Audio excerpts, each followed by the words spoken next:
5 palihim na senyales na may depression ng anak. Part 2 na po ito. Mamis at daddies, huwag po tayong magbulag-bulagan.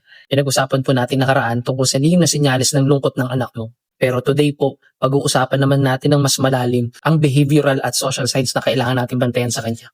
Agapan po natin hanggat kaya pa. Panoorin mo hanggang dulo itong video mo to. New day, new parenting content na naman po tayo. At guys, kahit tapos na po tayo sa unang bahagi ng depression topic natin, marami pa rin pong magulang ang nag-reach out sa akin, nag-private message ng mga na-experience nila sa mga anak nila. At hindi po nila alam kung sign of depression na po ba yun. Kaya guys, gumawa po tayo ng part 2 depression topic natin ngayon. At ito nga po ang lihim na senyales na may depression ng anak mo. Sa depression guys, ang lungkot po ay nagiging pag-iwas ng bata, nagiging pagtatago, at sobrang paninisi sa sarili. Ito po ang mga babala na madalas nating inaakalang arte-arte lang o pagiging tamad lang ng anak natin. Kailangan nating maging bantay sarado sa bata. Gamitin po natin ang ulila lesson bilang gabay natin. Ito po guys ang 5 lihim na senyales na nakikita natin sa kilos at pakikitungo ng anak natin sa ibang tao. First letter natin guys, you are umiiyak. Umiiyak ba ang anak mo na walang dahilan? Hindi po ito basta-basta lang na pag-iyak. Ito po ay pag-iyak na lang ng bigla o hindi maipaliwanag ng anak mo. Yan raw po ay tinatawag ng mga eksperto na emotional overload. Yan raw po ay lungkot na hindi nila napoproseso. Second letter natin guys, L or layuan. Paglayo sa pamilya at kaibigan ng anak. Yan daw po yung tinatawag ng mga eksperto na social withdrawal.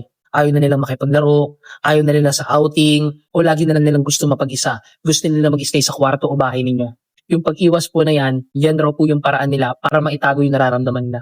Third letter natin guys, I or iwas. Pag-iwas sa personal hygiene at kalat. Maaari siyang maging sobrang tamad at wala na siyang paki kahit hindi siya maligo, hindi na siya magsuklay o mag-aayos man lang ng gamit niya. Ang kawalan daw po ng gana na yan sa personal na bagay ay reflection lang ng low energy at low self-esteem ng anak mo. Fourth letter natin guys, L or limitahan. Paglilimit ng anak mo sa sarili niya dahil sinisisi niya yung sarili niya. Ito po yung parang lagi niya sinasabi sa sarili niya na bobo ako o kasalanan ko ito. Kahit sa simpleng pagkakamali lang niya. Ang depression po kasi ay minsan nadudulot ng pakiramdam na worthless siya at sobrang niyang kinikritiko yung sarili niya. Last letter natin guys, A or aralin. Pagkawala ng pake sa aralin o resulta. Hindi po ito simpleng pagbaksak lang ng grades. Natalakay po natin yan dun sa first depression topic natin. Yun nga po yung sigla na cognitive slowdown ng bata. Yan po ay pagkawala ng pake kahit anong mangyari sa kanyang school o kaya trabaho niya. Senyales po ito ng kawalan ng pag-asa o tinatawag na hopelessness. Anong dapat natin gawin? Huwag po tayong mag-judge agad. I-validate natin yung lungkot at makinig tayo ng walang panghusga sa anak natin. Iwasan natin ang pagpilit sa anak natin. Yan po yung pangalawa. Huwag pilitin makipaglaro agad ang anak natin. Huwag bigay po tayo ng safe na lugar. Huwag po natin siyang iwan ng matagal na mag-isa. At pinaka-importante sa lahat guys, humingi po tayo ng professional help kung kinakailangan. Kung nakikita mo yung ulila sign sa anak mo, humingi ka kagad ng tulog sa child psychologist. Yan po ang pinakamaagap na solusyon. Ngayon ko na-realize guys, na mga binanggit nating mga senyales kanina, yan po ay nagpapatunay na may sariling mundo ang anak mo.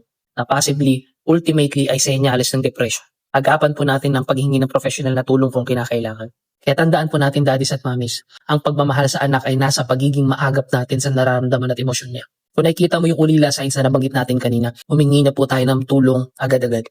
Sa mga magulang na nakakaranas nito, anong isang senyales sa ulila lesson ang pinakamahirap tanggapin na senyales ng depression ng anak mo? I-share mo naman yun sa chatbox para matulungan mo rin ng iba.